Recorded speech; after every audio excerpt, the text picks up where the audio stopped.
अस्सलाम वालेकुम दोस्तों, उम्मीद आहे तव्हां सभु ख़ुशि हूंदो। अॼु असांजो टॉपिक आहे टाइप्स ऑफ फ्रैक्शन। असां फ्रैक्शन जे बारे में पढ़ी चुकासीं त फ्रैक्शन आहे छा, इक्विवेलेंट फ्रैक्शन बि पढ़ीसीं, सिंप्लीफाइंग फ्रैक्शन बि पढ़ीसीं त फ्रैक्शन खे सादो कीअं कजे। थोरो रिपीट करे वठूं त फ्रैक्शन छा हुयो जेको असां पढ़ियोसीं। असां फ्रैक्शन लाइ पढ़ियोसीं त a part of a whole, यानी पार्ट अपॉन होल यानी हिस्सो अपॉन कुल। ठीकु आहे, असां इहो पढ़ियोसीं हिस्सो अपॉन कुल। मां तव्हांखे एग्ज़ाम्पल ॾिनो हिकिड़े पिज़्ज़ा जो, इन खे मां ॿ अध कयां, हुन में मां 4 अध कया, पोइ वीडियो में मां हाणे 2 अध थो कयां। हिकिड़ो अधु मां कंहिंखे ॾिनमि त मतिलबु मां हिकिड़ो हिसो ॾिनमि, हिसो अची वियो मुंहिंजो। पोइ आहे हीअ लाइन, मां लाइन ॾिनमि। पोइ आहे कुल में मुंहिंजा 2 हिसा, त मुंहिंजी जेका फ्रैक्शन थी उहा हीअ थी। ठीकु आहे। सो फ्रैक्शन खे थोरो रिपीट करे वरितोसीं त फ्रैक्शन आहे छा। उमेदु आहे तव्हांखे पोइ वीडियो पसंदि आयो हूंदो ऐं सम्झ में बि आयो हूंदो। हाणे असांजो जेको हिनमहिल जो जेको नओं वीडियो आहे उहो आहे, नओं लेक्चर आहे, उहो आहे टाइप्स ऑफ फ्रैक्शन ते। हाणे फ्रैक्शन जा टोटल 3 क़िस्म थियनि था। हिकिड़ो त प्रॉपर फ्रैक्शन,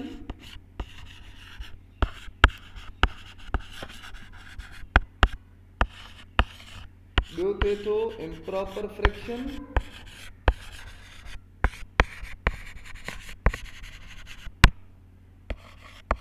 ऐं टियों थिए थो मिक्स्ड नंबर, या वरी हिनखे चवंदा आहियूं मिक्स्ड फ्रैक्शन। ठीकु आहे, ही 3 हुन जा टाइप्स आहिनि। सॉरी, मां हिननि खे सिंधी में नथो ॿुधाए सघां हिनखे सिंधी में छा चवंदा आहियूं।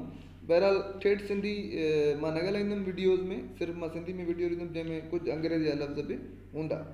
ठीकु आहे, अचूं था प्रॉपर फ्रैक्शन ते। त प्रॉपर फ्रैक्शन छा आहे, जल्दी समेटींदो हलंदुमि छो त वीडियो न त इलाही वॾो थी थो वञे। ठीकु आहे, प्रॉपर मतिलबु मुनासिबु। प्रॉपर फ्रैक्शन जो मतिलबु इहो आहे, ऐं मां तव्हांखे ॿुधायो त फ्रैक्शन में 2 हिसा थींदा आहिनि, हिकिड़ो हूंदो आहे अपर, ॿियो हूंदो आहे लोअर। अपर हिसे खे असां चवंदा आहियूं न्यूमरेटर, छा NUMERATOR, न्यूमरेटर, ऐं हिनखे चवंदा आहियूं असां डिनोमिनेटर। ठीकु आहे,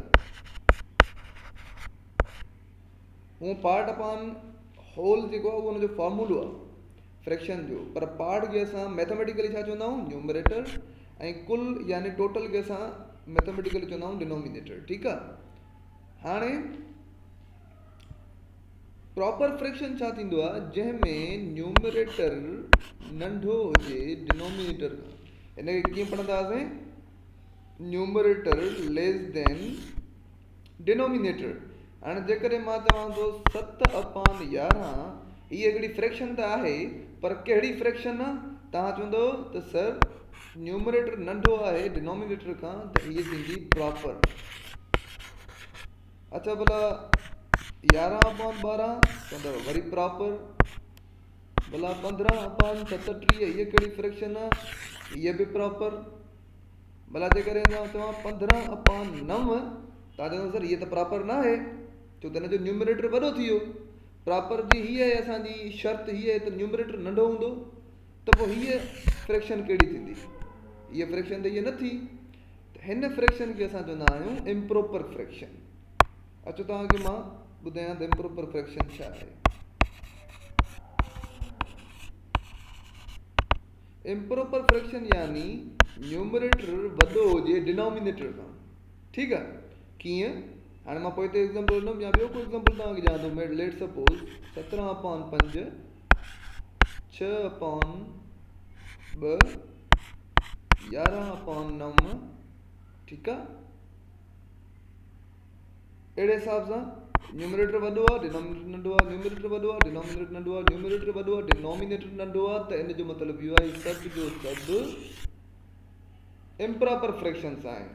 हाणे तव्हांखे जेकॾहिं ॾिजूं मां ॾियां, लेट सपोज मां तव्हांखे हिते 3 फ्रैक्शन्स थो लिखां, तव्हां मूंखे ॿुधायो त हिननि मां कहिड़ी इम्प्रॉपर आहे ऐं कहिड़ी प्रॉपर आहे। मां 4 लिखां थो,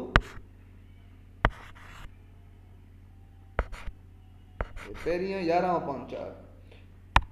वीडियो खे 2 मिनट ते पॉज कयो, बीहारियो ऐं तव्हां लिखो त प्रॉपर कहिड़ी आहे, इम्प्रॉपर कहिड़ी आहे। 2 प्रॉपर आहिनि, 2 इम्प्रॉपर आहिनि। तकड़ में लिखी वठो। ठीकु आहे, मूंखे उमेद आहे तव्हां लिखियो हूंदो कमेंट में, मां कमेंट को चेक कयां थो। ठीकु आहे, हाणे तव्हांखे ख़बर हुई त प्रॉपर छा हुयो। न्यूमरेटर नंढो हूंदो, डिनोमिनेटर कोन, त हीअ आहे न्यूमरेटर नंढो आहे, डिनोमिनेटर हीअ थी असांजी प्रॉपर। न्यूमरेटर वॾो आहे, हीअ थी असांजी इम्प्रॉपर। न्यूमरेटर वॾो आहे, हीअ बि असांजी थी इम्प्रॉपर। हिन जो बि न्यूमरेटर वॾो आहे, हीअ बि असांजी थी इम्प्रॉपर। यानी सिर्फ़ु हिकिड़ी प्रॉपर आहे, बाक़ी सभु इम्प्रॉपर हुयूं। उमेद आहे तव्हांखे इम्प्रॉपर ऐं प्रॉपर जो फ़र्क़ु सम्झ में आयो हूंदो। आख़िरी जेको आहे उहो आहे मिक्स्ड फ्रैक्शन या मिक्स्ड नंबर। हिन जो मतिलबु इहो आहे, हिकु फ्रैक्शन सां काई बि फ्रैक्शन हुजे, उन जे आॾो हिकिड़ो होल नंबर ॾिनल हूंदो आहे जेको हुन सां अटैच थियल हूंदो आहे।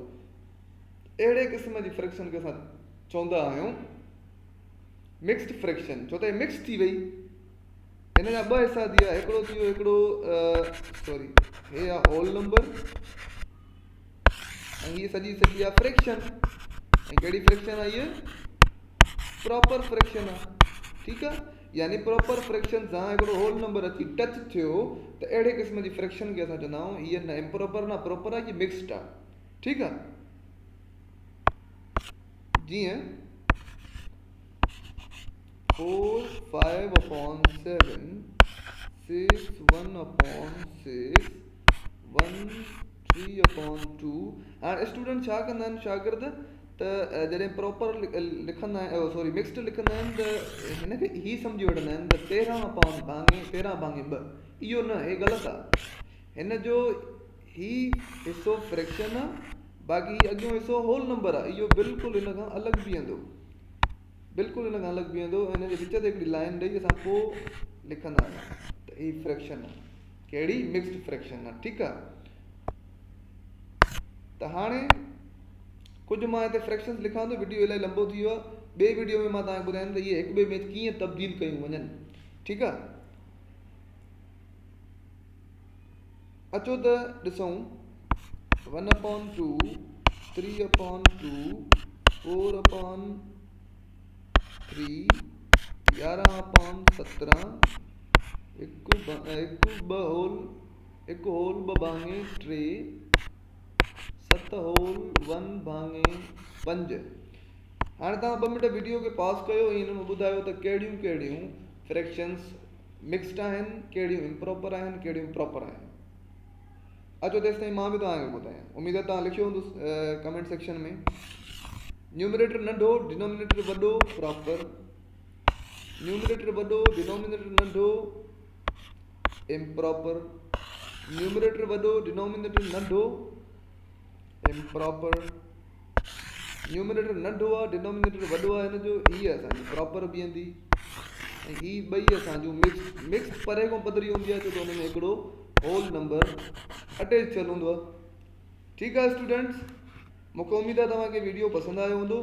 जेकर वीडियो पसंदि आयो आहे त वीडियो खे लाइक कयो, कमेंट कयो वीडियो ते ऐं शेयर बि कयो ऐं महिरबानी करे मुंहिंजो चैनल सब्सक्राइब कयो। इहा मुंहिंजे लाइ हौसला अफ़ज़ाई हूंदी तव्हांजे तरफ़ां। जेसिताईं ॿियो वीडियो अचे, ॿियो वीडियो मां जल्दी अपलोड कंदुमि। तेसिताईं ख़ुदा हाफ़िज़, जी एस।